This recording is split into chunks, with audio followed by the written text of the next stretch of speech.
Continuando nossa reflexão, capítulo 30, estaremos fazendo a finalização desse capítulo, lendo do verso 37 até o 42.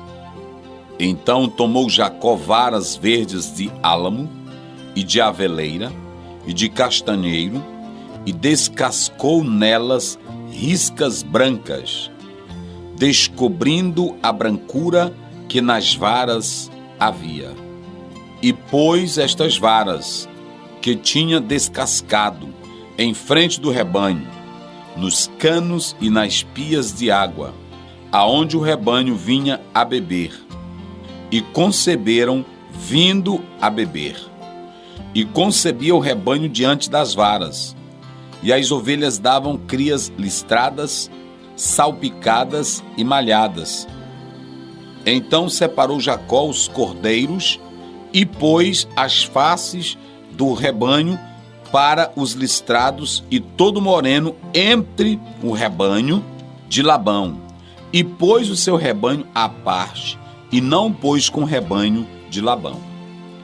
E sucedia que, cada vez que concebia as ovelhas fortes, punha Jacó as varas de diante dos olhos do rebanho nos canos, para que concebessem diante das varas. Mas, quando enfraqueceu o rebanho, não as pôs. Assim, as fracas eram de Labão e as fortes de Jacó. E cresceu o varão em grande maneira, e teve muitos rebanhos, e servas, e servos, e camelos, e jumentos. Meus queridos, nós vamos falar sobre a riqueza de Jacó. Deus não faz nada cair do céu para nós. É claro que Ele nos dá capacidade para conquistar alguma coisa nesta vida. Jacó recebeu a promessa da bênção divina, mas ele consegue isso com o trabalho. Ele consegue isso com esforço e dependência da graça de Deus. E nós já falamos que diante da situação criada por Labão, Labão fez de tudo para Jacó não crescer. Tirou as melhores ovelhas, os melhores cabritos, separou e entregou à família. Então não tinha como Jacó crescer, não tinha como ele prosperar. Mas Jacó não desiste, ele prossegue e ele age de 3 maneiras para que pudesse prevalecer diante da esperteza de Labão. A primeira coisa que Jacó faz é colocar as varas listradas diante das ovelhas. A segunda coisa que ele faz é a separação dos cabritos listados e salpicados, mantendo-os à vista das ovelhas, pois acreditava que elas poderiam ser influenciadas. Terceiro, a influência das ovelhas mais fortes.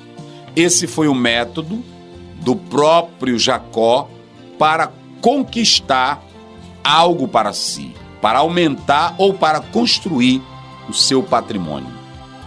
O texto diz que Jacó pôs diante das ovelhas, nos locais em que iam beber, varas listradas, acreditando que os coloridos delas iriam influenciar. Alguns estudiosos, como no caso de Delitzsch, acreditavam que se alguém colocasse as coisas brancas diante das ovelhas, então elas poderiam dar crias brancas. Jacó separa os cabritos listrados e salpicados, pondo-os diante das ovelhas. Desse modo, ele acreditava que eles seriam influenciados. Diante de tudo que nós acabamos de mencionar aqui, podemos crer, queridos, que Jacó estava plenamente certo de que poderia acontecer uma certa influência de umas ovelhas sobre as outras, isto é, sobre as mais fortes. Muitos afirmam que Jacó estava usando o método da reprodução seletiva. Jacó tinha as suas superstições. Ele achava que durante o período em que as ovelhas estivessem gestantes, quando elas olhassem para os galhos, seriam atingidas e aí aquelas que viriam a nascer, nasceriam conforme o projeto que ele estava estabelecendo. Nós queremos dizer que tudo isso aqui que Jacó estava fazendo, na verdade ele já havia recebido por meio de uma orientação divina, pelo um sonho, de que assim ele deveria proceder, mas dependendo sempre da providência divina.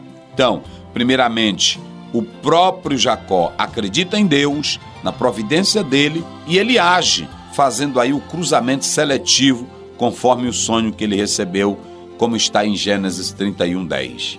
Observem que essa orientação veio do Senhor. Isso é importante para que o crente saiba que a bênção não vem por meio de um pedaço de pau, de um copo d'água, da unção de um lenço, mas sim pela fé no Deus Todo-Poderoso. Razão pela qual Marcos, o evangelista, no capítulo 11, 22, ele deixa claro dizendo: tendes fé em Deus. Meus queridos, o poder da bênção não está em um objeto. Essa crença, ela é bem antiga, estava ligado às religiões orientais, de que alguma coisa tinha um certo poder. Mesmer também, seguindo aí a linha da psicanálise, acreditava que certos tipos de metais tinham algum tipo de poder que poderiam curar as pessoas. Mas logo depois sua linha de pensamento não seguiu avante. Então o que eu quero dizer? O importante é ter fé em Deus. Não foram as varinhas que fizeram com que aquelas ovelhas saíssem como Jacó queria, mas sim uma revelação que Deus deu e a providência divina que entrou em ação. Diante de tudo isso, nosso conselho é: creia em Deus, espere nele, dependa dele e ele te dará a vitória para todo sempre, em nome de Jesus. Amém.